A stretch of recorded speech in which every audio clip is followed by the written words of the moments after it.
네, 저는 오늘 고린도전서 12장 1절로부터 8절까지 말씀 가지고 하나님을 아는 지혜라고 하는 제목으로 성령 시리즈 15번째를 여러분과 함께 은혜 나눠보려고 합니다. 고린도전서 12장 하면 별명이죠. 네, 은사장이라고 그러죠. 은사장. 네, 고린도전서 12장부터 14장까지는 은사에 관한 이야기가 쭉 말씀이 나오죠. 바로 이 은사는 우리 몸의 여러 지체들이 각각 맡겨진 역할들을 감당하는 아주 기관과 같다는 거죠. 어느 기관 하나라도 망가지기만 하면 우리 온몸이 얼마나 불편합니까? 하다못해 우리 눈 한 짝이 잘 보이질 않는다 하면 전체가 잘 보이질 않는 거죠. 다리 하나가 좀 시원찮다 할 것 같으면은 온몸이 그 다리 하나 까닭에 불편을 느끼고요. 고통을 받게 되고 어려움을 겪게 되는 것이 바로 우리 지체 하나하나에 주신 바로 하나님께서 우리에게 맡겨주신 그 은사를 우리가 어느 것 하나라도 소홀히 할 수 없다는 거죠. 이 은사는 하나님의 일을 바로 세우고요. 하나님의 일을 더 능력 있게 하게 하기 위한 우리 하나님께서 우리에게 주신 선물이라는 거죠. 우리가 신앙생활을 하면서 하나님을 바로 알지 못한다면은 그 사람은 참 신앙생활하기가 쉽지 않죠. 자원하는 심령이 아니라 누가 시켜서 한다고 할 것 같으면은 억지로 하는 것보다 더 어려운 일이 어떻겠습니까? 자원하는 일을 갖다 심령 가지고서 일을 할 때에 모든 일도 수월하게 풀려나가고요. 이 일도 아주 착착하게 진행이 잘 되어 나간다고 하는 것이죠. 그래서 세상의 지식과 세상의 지혜로는 하나님을 알 수 있는 방법이 없다는 것입니다. 왜냐하면 바로 신앙 그 자체가 하나님의 신비요 하나님의 비밀이 바로 신앙이잖아요. 그래서 간혹 어떤 사람들은 이야기하기를 그 너무 신비한 말을 하지 않은 거 아니냐. 우리 기독교의 신앙 자체가 신비한 거예요. 세상 것 가지고는 이해할 수 없는 것이 바로 우리 기독교의 하나님의 복음의 말씀이라는 거죠. 만약에 신령한 것을 우리가 깨닫지 못하게 된다고 할 것 같으면요, 그것은 하나의 종교예요. 또한 우상 숭배하는 거예요. 아니면은 참 신앙이 아니라는 거죠. 이렇게 우리는 신령한 가운데에 주 예수 그리스도를 믿고 하나님을 믿는 그런 믿음의 신앙이 여러분들에게 함께 하시기를 주님의 축원합니다. 그래서 제일 중요한 신앙의 그 핵심이 뭐냐면요, 예수는 주님이시다 그 얘기죠. 영어로다가는 Jesus is Lord. 예수 그리스도는 바로 하나님이시다는 이 고백이 우리의 심령 속에서 나와야 된다는 거죠. 만약 예수가 우리의 주님이라고 하는 그 신앙 고백이 나오지 않냐 할 것 같으면요, 이게 참 믿음을 아주 제대로 가지지 못하고 있다는 것입니다. 이것이 우리 인간적인 생각으로 그 고백이 나오느냐? 안 나오는 거죠.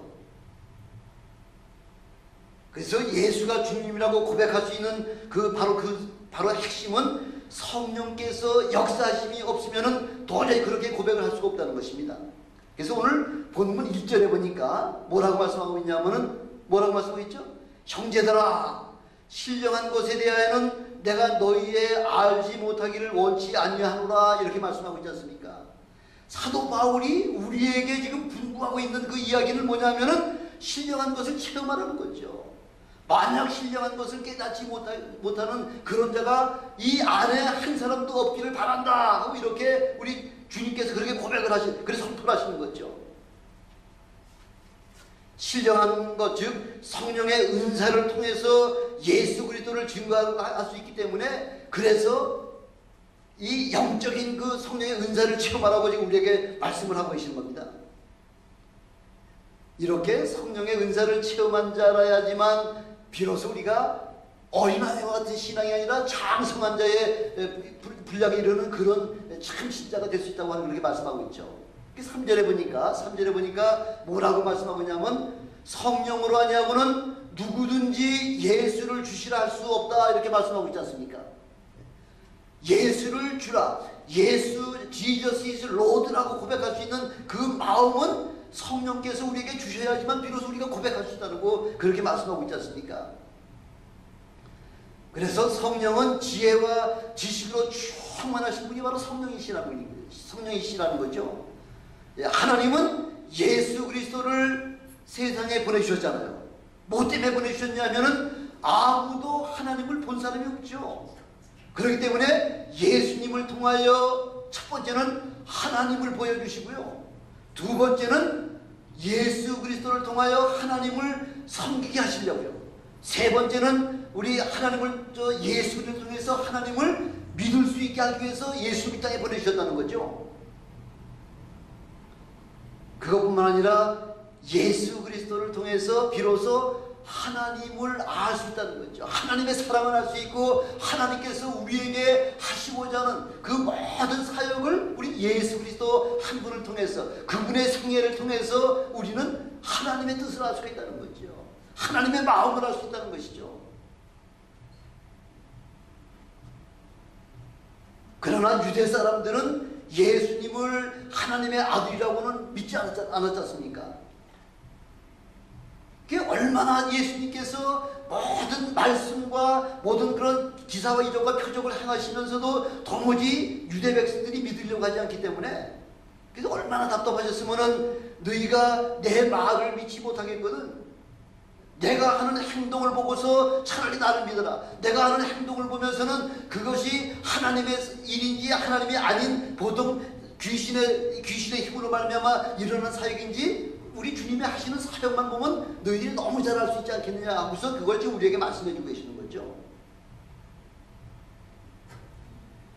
예수님은 표적과 기사를 보면, 예수님이 하시는 표적과 기사를 보면서도 예수님을 하나님으로 알지 못하고 오히려 하나님을 모독한 신성 모독죄로다가 마침내 예수를 십자가에 죽이지 않습니까? 예수님이 처음부터 이 땅에 오신 게 뭐 여러분들한테 대우받고 여러분들로부터 뭐 섬김받으려고 이 땅에 오신 거 아니라고 그 본인이 눌하게 말씀하고 계시잖아요. 도리어 여러분들을 섬기고 또한 여러분들을 통해서 더욱더 하나님 앞에 더 가까이 나오게 하려고, 그 하나님을 깨닫게 하시려고 우리 주님께서 여러분들을 섬기고 또 이렇게 섬기는 모습을 통해서 우리로 하여금 하나님을 섬기는 방법을 알려주시기 위해서 우리 주님께서 그렇게 겸손하게 이 땅에 오셔서 사역을 하셨다는 거죠.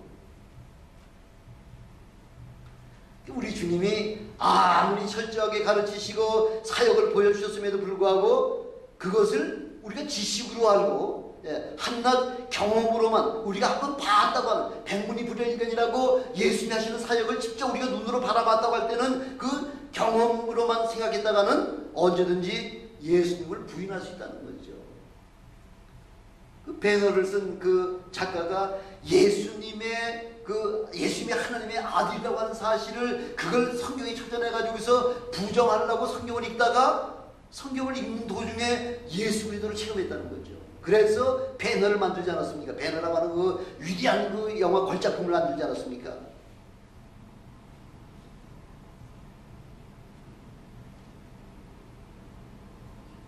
그래, 아무리 우리가 지식적으로다가 예수님을 많이 안다고 하고 성경을 많이 읽었다고 하더라도 성령의 은혜를 체험하지 못하고 성령의 능력을 체험하지 못할 것 같으면 아무것도 아니라는 거죠.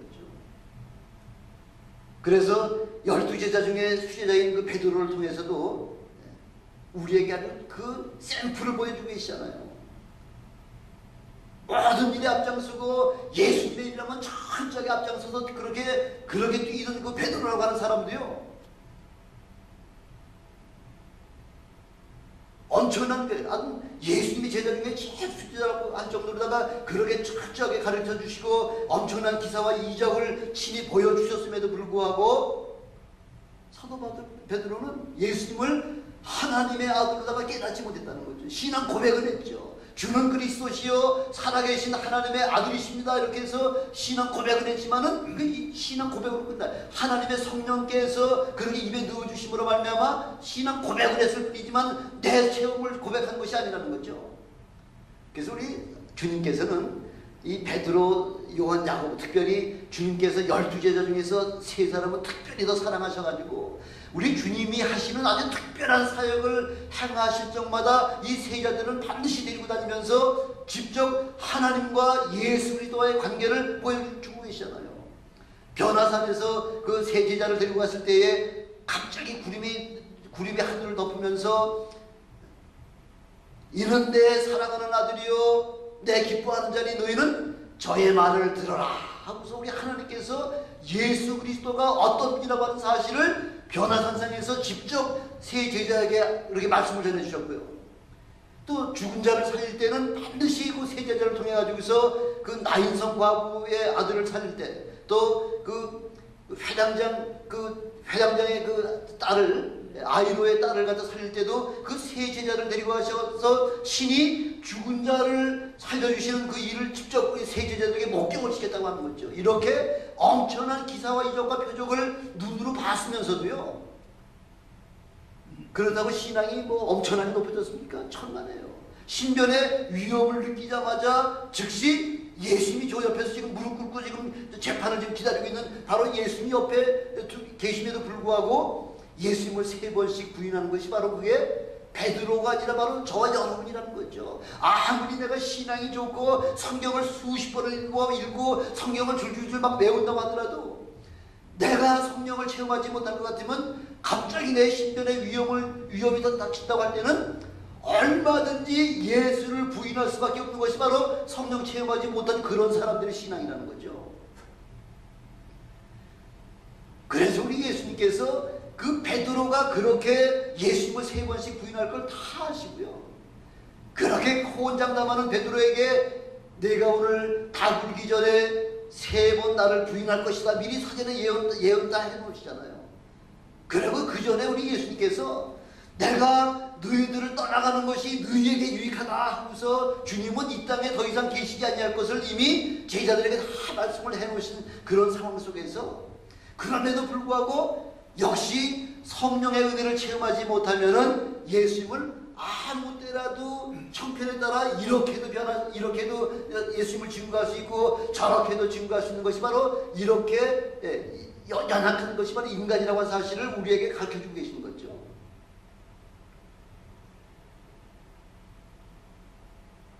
아니 오죽하면은 예수님께서 죽은 자 가운데서 부활하셔가지고요 40일 동안 지금 제자들과 함께 몇 번을 나타내시면서 이런 사역도 보여주시고, 또 너희가 정 나를 믿지 못하겠거든 네 손가락을 가지고 내 그 조그만 손에 넣어보고 네 손 가지고서 내 찬자국난 내 옆구리에 직접 넣어보고서 그러고서 믿어라 하고서 얼마나 답답하셨으면은 다른 사람한테 얘기하신 거 아니에요. 예수님의 11 제자들한테 그렇게 말씀하셨잖아요.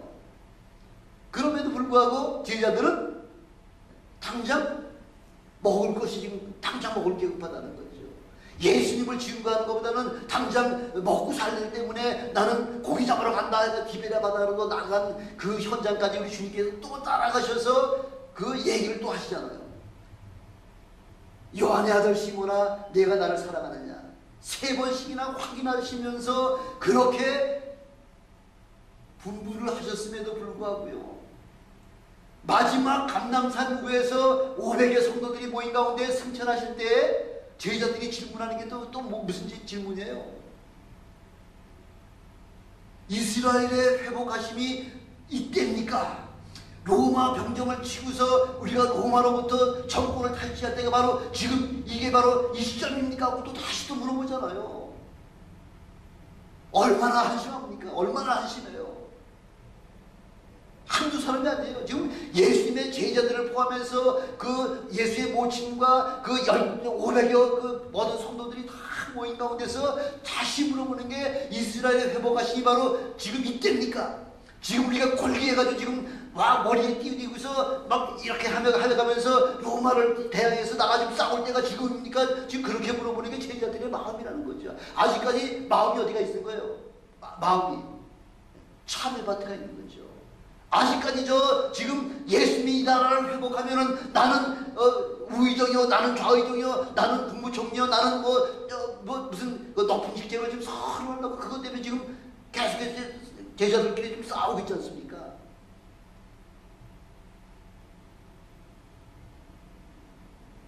무슨 말씀이에요? 성령 체험하지 못하면은 아무리 하나님의 기사와 이적과 표적을 내 눈으로 똑똑히 보고요, 예, 내가 직접 만져봐도 소용없다는 거죠. 성령의 은사를 체험하라는 거죠. 성령의 지혜와 지식의 은사를 그걸 지금 체험하라고 우리에게 지금 오늘 말씀해주고 계시는 겁니다. 그래서 우리 예수님께서 마지막 분부가 뭐예요? 마지막 분부가 예루살렘을 떠나지 말고 우리 아버지께서 이미 너희에게 약속하신 그 성령이 너희에게 임하시기까지는 예루살렘을 떠나지 말고 전심을 다해서 기도하라. 이스라엘 회복하는 것이 그게 너희에게 그 아버지의 그 관한 사항이기 때문에 그 너희가 상관할 필요 없이 너희들은 전심을 다해서 하나님 앞에 기도하는 거죠. 뭐 하기 위해서? 성령 체험하기 위해서. 성령 체험하기 전에는 아무도 이 예루살렘을 한 발짝도 나가지 말라는 거죠.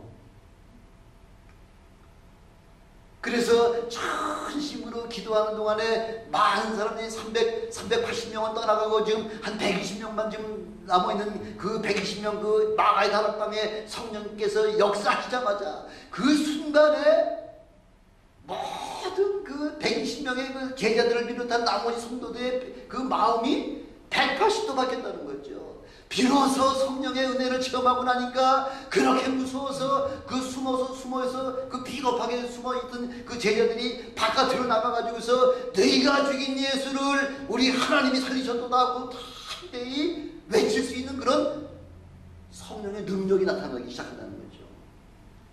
바로 비로소 이제 부활의 증인의 사명을 감당하는 거죠. 부활의 증인이. 왜? 성령만이 우리 예수님을 가장 잘 아시는, 예수님에 관한 가장 잘 아시는 지식과 지혜가 충만하신 분이 바로 우리 성령 하나님이시잖아요.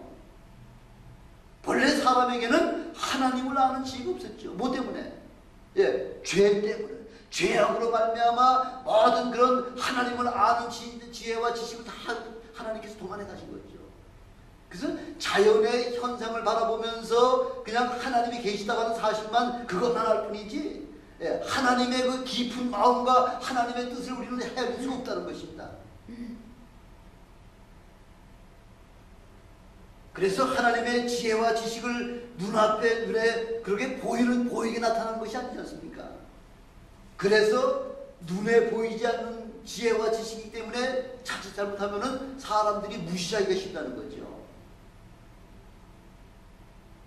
이 구약의 대표적인 믿음의 조상 야곱 같은 사람은요, 그 사람은 눈에 보이는 재물을 포기해버리고요, 눈에 보이지 않는 영적 축복을 얻기 위해서 아주 죽음을 각오하고요, 아주 죽기 살기로다가 그렇게 해가지고서 결국은 영적인 축복을 그 손에 쥐고서, 그러고서는 하나님 앞에 그 엄청난 그런 그 능력을 체험하고요, 영적인 그런 축복을 체험하는 그런 놀라운 은혜를 가도 체험하지 않았습니까? 우리가 은혜 받는 것도요, 지금 이렇게 편한, 아주 너무 쉽게 참 은혜 받는 그 이 상황 속에서도 아직까지 은혜 받지 못한 사람 있잖아요. 은혜 받는 게 거저 받는 거 아니에요. 거저 주시기는 거저 주시지만은 그래도 우리가 전심을 다해서 하나님 앞에 기도할 때 비로소 우리에게 은혜를 주시고 우리에게 은사를 주신다고 말씀해주고 계시는 거죠. 에서 같은 사람은 어떤 사람이에요? 이미 다 밥상 차려놓은 그 은혜 받은 그 권세까지도 그 팥죽 한 그릇 때문에, 먹는 것 한 그릇 때문에 그 영적인 그 엄청난 축복을 그냥 망령되이 팔았다 이렇게 얘기하고 있죠. 망령된다 그러죠. 망령된다는 거. 왜? 에서는 눈으로 바라보는 것만 봤지 눈 바깥에 있는 영적으로다가는 그 영화는 전혀 보지 못했다는 거죠. 하나님께서 그렇게 약속하신 축복을 에서는 깨닫지 못했다는 거죠. 모세 같은 사람은 어떻습니까? 모세는 하나님의 백성과 함께 고난받기를 잠시 죄악의 낙을 누리는 것보다 더 좋아했다 그렇게 얘기하고 있잖아요. 왕국에 있으면 얼마나 호화스럽습니까? 이렇게 이걸 성경은 히브리서 기자는 뭐라고 표현하냐면 잠시 죄악의 낙이다. 세상에서 사는 그 아무리 즐거운 것은 다 죄악의 낙이라는 거죠. 그러나 하나님의 백성들과 더불어 고난받는 것을 애굽의 모든 보화보다도 더 큰 재물로 여겼다고 해서 히브리서 11장 25절 26절에는 그렇게 말씀하고 있지 않습니까? 얼마나 고난받았습니까? 그 모세는요. 40년 동안 그 이드로의 양무리를 치면서 그냥 목동 노릇만 하면서 왕자 생활 40년 하던 것이 그냥 40년 동안은 그 초목이나 그 양떼의 풀이나 먹이는 그런 목동 생활을 40년간을 하는 그런 엄청난 고난을 겪게 하시고 난 다음에 그 다음에 그 모세를 통해서 그 예수 그리스도를 바라보는 믿음을 갖게 되는 그런 은혜를 주셨다는 것이죠. 인간의 지혜와 지식으로 누리는 것이 바로 과학이죠. 인간이 누릴 수 있는 제일 최고의 그 행복이 바로 과학입니다. 과학은 하나님이 창조하신 것들을 일부 찾아내고요. 그 다음에 일부 개발해서 인간의 삶을 유익하고 편리하도록 하는 게, 그런데 그 큰 공헌을 했죠. 과학이요. 과학은 자체 내에서 자기 스스로다가 뭐 어떤 것을 갖다가 만들어내고 개발한 것이 아니잖아요. 이미 하나님께서 창조하신 그 창조물 가운데서 아직 사람들의 눈에 띄지 않는 것들을 연구해서 찾아내고 그걸 개발을 해가지고서 사람들에게 유익하게 하도록 만든 것이 바로 과학이잖아요. 지난 주간에는 뉴스를 보면 지난주에 많이 나왔던 소식들이 어떤 소식들이에요? 노벨상. 지난 금년 한 해 동안 온 인류를 위해서 이것 모양 저 모양으로 인류에게 아주 유익을 줄 수 있었던 많은 사람들 가운데에 의학 부분에서 한 사람을 픽업을 하고, 그 화학에서 픽업을 하고, 물리에서 픽업을 하고, 그 문학에서 픽업을 하고, 평화 쪽에서 픽업을 해가지고서 그런 사람들에게 그 노벨상이라고 하는 최고의 상을 주는 것이 바로 과학의 제일 아주 극치지 않습니까? 첨단 과학이 개발하고 있는 것들은 위대하죠. 위대해요. 얼마 전에는 그 광석 중에서, 이 광물 중에서 아주 희귀한 광물들이 몇 가지가 있잖아요. 요즘 현대에 살고 있는 우리 모두에게 하루도 없어서는 아니 될 그것이 전자제품들 아니에요. 이 전자제품에 반드시 들어가야 되는 게 히토리우라고 하는 그 아주 그 흙인데요. 그게 전 세계에서 생산량의 90%를 지금 중국에서 다 그걸 개발 추출을 해가지고서 온 세계에다가 수출하고요. 또 이 남미 쪽에 가면은 히토리움 말고 리튬이라고 하는 것. 그 배럴이, 전에는 배럴이 이래 크고 뭐 그랬었지만 요즘은 배럴이가 조그맣게 배럴이가 되잖아요. 그 리튬 배럴이거든요.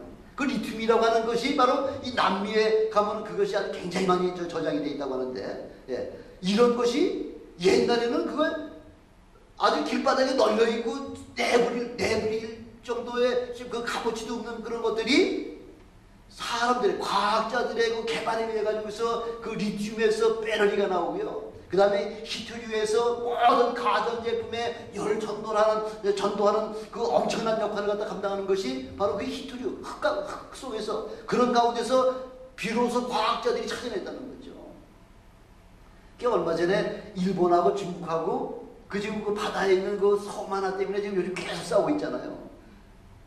그래서 지난번에는 중국 어선들이 그곳에 왔다가 일본 해경에 납치돼가지고 한 데에 중국에서 그 무기로다가 사용한 게 뭐예요? 그래? 너희들 그럼 우리 어부들 다 너희들 억류하고 있지? 그럼 우리 오늘부터 너희한테 히토리우 안 팔어. 히토리우를 안 팔면은 전 세계 소비량의 60%가 일본에서 사용한다는데, 히토리우를 안 팔 것 같으면 일본은 개점 휴업이에요. 아무것도 못해. 전자제품 아무것도 못 만들어요. 그래서 울며 겨자 먹기로 아유 데려가십시오 해가지고서 아주 모셔다가 중국에 갖다 줬잖아요. 이런 것들이 바로 세력화가 되고 무기화하는 일에 과학이 쓰임받고 있다는 거죠. 이처럼 지금 온 세계 아직 개발되지 않는 이런 엄청난 하나님의 창조물 가운데에 몇백억 분의 1도 아직 우리가 다 사용하지 못하고 있다는 거죠. 바로 이게 하나님이 주신 보화를 우리 지혜 가지고서는 아직까지도 얼마든지 개발할 수 있다는 거죠. 얼마든지 개발할 수 있는 그 힘을 우리 하나님께서 이미 주셨는데도 불구하고 그걸 아직 사용하지 못하고 있다는 거죠. 지 어렸을 때만 해도 그 원유 나오는 거 있잖아요. 원유 요즘 뭐 한 배럴에 뭐 100불이니 얼마 어마어마하게 지금 비싸잖아요. 옛날에 그 원유 가지고서는요 그 연료로밖에 사용하지 못했잖아요. 왜? 모르기 때문에. 오직 연료로만 뭐 휘발유도 나오고 저기 석유도 나오고 등유도 나오고 방가스도 나오고 그 정도만 연료로만 썼다는 거죠. 몰랐기 때문에. 근데 연구를 해보니까 그 원유 속에서 어마어마한 그런 일들, 그런 원재료들이 얼마나 나오는지. 석유화학이 발달되고 나니까 그 원유에서 나오는 그 원재료만 한 4~500가지가 넘는다는 거죠. 이런 지혜를 누가 주시냐? 하나님이 주신다는 거죠. 아무리 과학이 발달해도 하나님이 창조하신 것을 이용할 수 있는 지혜는 있어도요, 그것을 가지고 그 하나님이 그걸 창조하신 것까지 이용을 할 수가 있는 그 지혜는 있지만은 그것까지 그 지혜 가지고서 하나님을 깨달아 알 수는 없다는 것이죠. 그러나 누구든지 예수 그리스도를 영접하면 하나님을 알게 하시고요, 하나님을 섬길 수 있는 지혜를 주신다는 거죠. 여러분, 하나님을 섬길 수 있는 그것이 억지로가 아니라 이건 축복이라는 거죠. 하나님을 섬길 수 있는 건 아무나 할 수 있는 거 아니에요. 우리에게만 주신 하나님의 특권이라는 거죠. 마음껏 하나님 앞에 충성하신 여러분 되시길 주님의 이름으로 축원합니다. 그래서 장로님 되시고 목사님 되시고 뭐 안수 집사 되시고 하는 거는 명예가 아니라 그만큼 하나님을 위해서, 주님을 위해서 내게 주신 모든 재능을 다 하나님 앞에 드리고자 원하는 것이 바로 그게 그 직분이라는 거죠.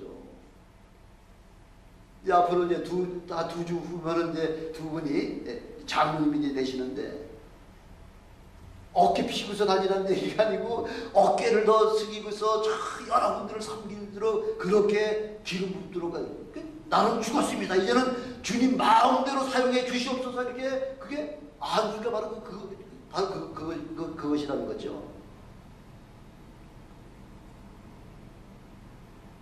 그래서 누구든지 예수 그리스도를 영접하기만 하면은 하나님 앞에 쓰임 받을 수 있는 그런 특권을 하나님께서 주신다고 말씀하는 거죠. 그러니까 과학과 신앙은 원수시간이 아니라는 거죠. 근데 지금 과학자 중에서 지금 하나님의 창조의 원리를 갖다가 아주 시시당초부터 부인하는 자가 있잖아요.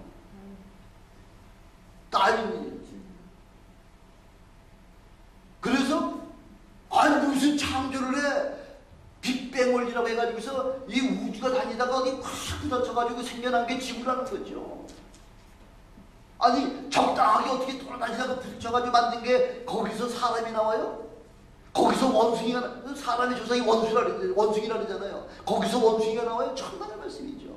하나님의 완벽하게 우주 만물을 창조하시고 거기에서 하나님의 형상을 따라서 사람을 계획적으로 만들어 놓으셔가지고요. 그래서 하나님의 형상에 따라서 하나님을 이제 섬기고 하나님을 모시면서 영원토록 그 영적인 축복을 주시려고 우리 인간을 만들어 놓으셨다는 거죠. 그래서 어떤 이들은 신앙이 과학을 무시하는 줄 알고 있어요. 아니에요. 그런 거 아니에요. 또 어떤 사람은 또 과학자들은요, 또 신앙은 무시해도 되는 줄로다가 그렇게 착각하고 있다는 거죠. 아닙니다. 그런 게 아닙니다. 그것은 어린 성인자들이 하는 짓이라는 거죠. 영적으로 눈이 뜨인 과학자들, 한국에 들어오면 저기 영적으로 처음에는 과학이 완전히 이 창조는 완전히 이건 거짓된 그런 하나의 종교의 그 한 원리라고만 생각했죠. 그것이 참인 줄을 깨닫지 못하는 사람이 어느 순간에 그 하나님의 창조의 원리를 깨닫고 나니까 엄청난 신앙의 역사가 나타나기 시작하는 거죠.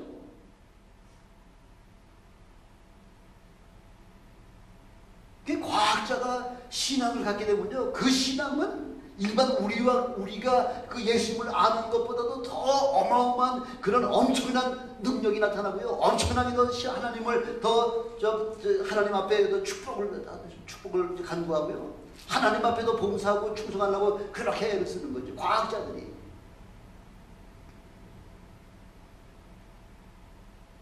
예수 그리스도를 알면 누구를 볼 수 있다고요? 하나님을 볼 수 있다는 거죠. 그래서 예수님의 제자 중에 하나인 빌립이에요. 예수님, 선생님, 우리에게 제발 하나님 한 번만 좀 보여주세요. 원래 사람은, 인간은 하나님을 볼 수가 없잖아요. 왜? 보는 순간, 그 순간에 우리는 죽어버려야 되니까. 주님께서 뭐라고? 담대하게 주여, 아버지를 한번, 하나님 아버지를 우리에게 한번 보여주소서. 주님께서 뭐라고 말씀하시죠? 빌립아, 내가 너와 이렇게 오랫동안 같이 너와 함께 있으면서 나를 보면서 아버지를 보여달라고 하느냐?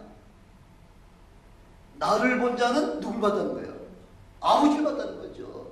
나를 본 자는 바로 하나님 아버지를 봤다는 거죠.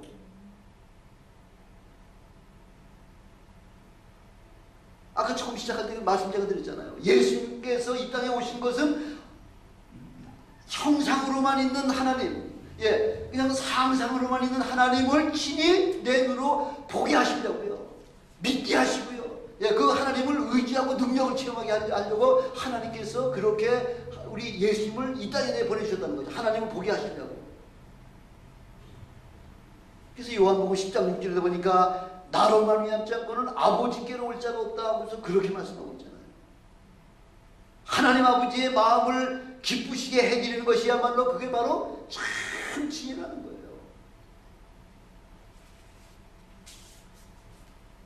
그래서 아버지의 마음을 가장 잘하는 것이 그게 지혜라는 것입니다. 근데 어떤 분이 제일 아버지 하나님의 마음을 제일 잘하실까요? 어떤 사람이? 어떤 분이? 바로 예수님이시죠.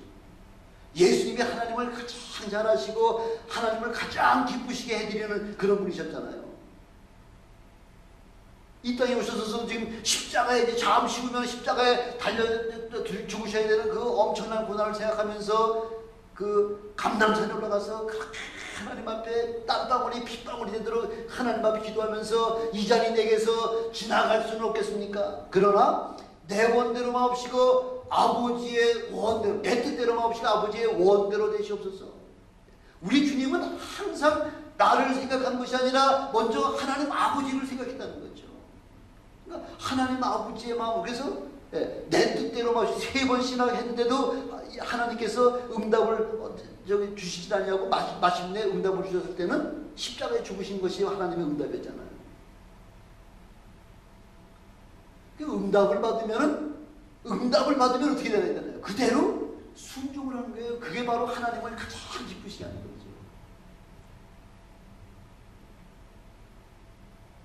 예수님께서는 우리 모두가 다 주님과 같이 되기를 그렇게 원하시는 게 바로 우리 주님의 마음이에요.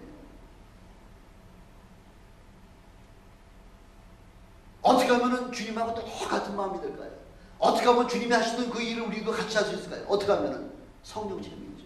오직 성령을 체험하게 되면은, 그렇게 되면은 우리도 주님이 하셨던 거를, 내가 나를 믿는 자는 내가 한 일도 저거 할 것이요 내가 한 일보다 더 큰 일을 우리에게 맡겨주시겠다 이렇게 약속하고 계시잖아요.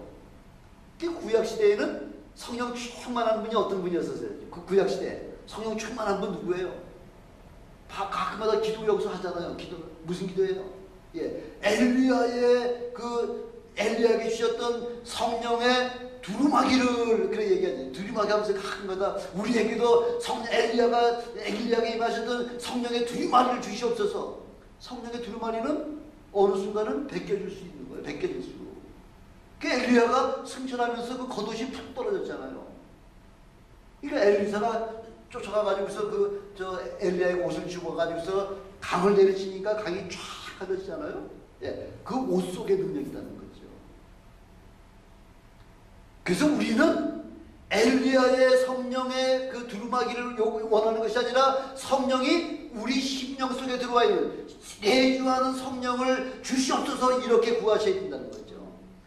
그런 성령이 우리 안에 들어오시면은 영원토록 떠나가지 않는다는 거죠. 한번 우리 들어오시기만 하면 그때부터는 성령이 하나님이 여러분들과 함께 하신다는 거죠. 그런 여러분들이 되시길 주님의 축원합니다. 이렇게 성령을 받아야 예수님처럼 하나님을 알게 되고 예수님처럼 하나님을 기쁘시게 할 수 있을 뿐만 아니라 하나님을 잘 섬길 수 있는 그런 지혜도 우리에게 주신다는 거죠. 우리 속담에 그런 말이 있잖아요. 우리 박영준 집사님이 늘 제일 좋아하시는 거 있죠? 아무리 그 수박이 잘 생겨서도 수박 겉을 아무리 핥아봤자 수박 맛이 나옵니까? 아니잖아요. 수박 겉핥기시다 이렇게 그런 얘기를 우리 속담에 얘기하잖아요. 겉만 핥고 진짜 알맹이가 어떤 것인지를 깨달지 못할 때 변죽만 올린다. 변죽만 올릴 때 이런 걸 수박 겉핥기식이라고 얘기하고 있죠. 아무리 예수님을 오랫동안 믿었다. 그 소용없어요. 오랫동안 믿어도 소용없고요. 성령을 체험하지 못하면은 마치 수박 겉핥기와 같다는 거죠. 아니 예수님의 제자들이 선생님이 시원찮아 가지고서 그렇게 예수님을 몇 번씩 부인했나요? 아니 이 세상에 예수님보다 더 확실한 선생님이 어디 계세요? 인류 최고의 선생님 밑에서 3년 반 동안 같이 먹고 자면서 그렇게 배우고 배운 것만 끝나는 것이 아니잖아요. 현장 실습까지 다 데리고 다니면서 이렇게 죽은 자를 살리고 병든 자를 고치고 별의별 그 엄청난 기사와 이적을 다 보여줬음에도 불구하고 제자들은 성령을 체험하지 못하면은 안 믿는 사람이나 그냥 고기가 도토리 기적이라는 거죠. 조금은 낫지만은 긴급한 신변의 위험이 있으면은 그 사람이나 안 믿는 사람이나 똑같다는 거죠. 그래서 예수를 열심히 믿기는 열심히 믿으면은 구원은 받죠. 구원은 받지만은 그러나 하나님의 깊은 뜻은 깨닫지 못하고요. 하나님을 섬기는 지혜가 없기 때문에 항상 어린아이 신앙과 같다는 거죠.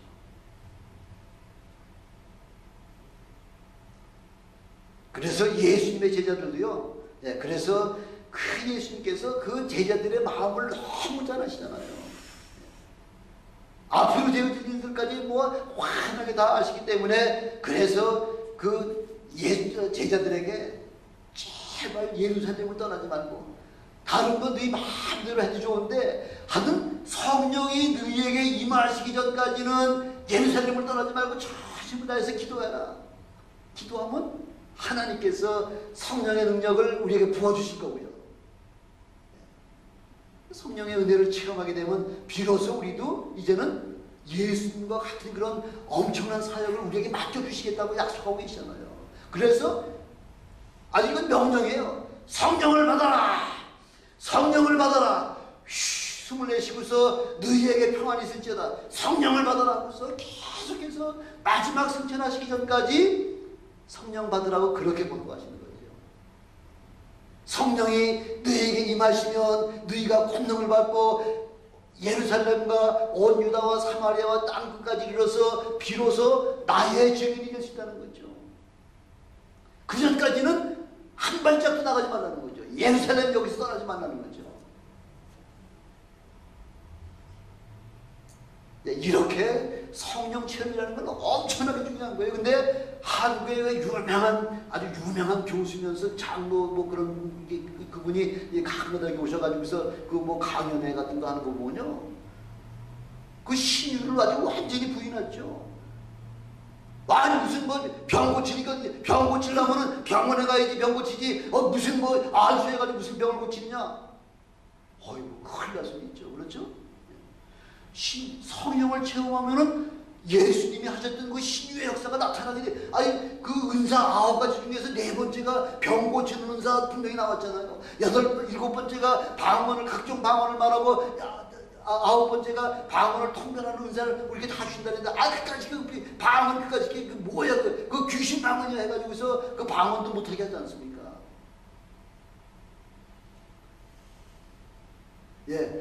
학문적으로는 많이 알아가지고서 좀 감담해서 큰 소리를 칠 수는 있을지 몰라도요. 하나님 보시기에는 그건 성령 회방죄가 해당이 되는 거죠. 그게 바로 뭐냐면 인본주의라는 거예요. 인본주의. 사람의 병은 병원에 가서 고쳐야지 어떻게 기도해가지고 고치느냐. 인본주의예요. 그렇게 되면 하나님을 섬기는 지혜가 부족하고 하나님을 아는 지식이 부족하니까 겸손하지 못한 거죠. 정작 하나님의 은혜를 받을 때에 하나님의 은혜를 받지 못하는 거예요. 왜? 평소에 성령의 능력을 제한해버렸기 때문에.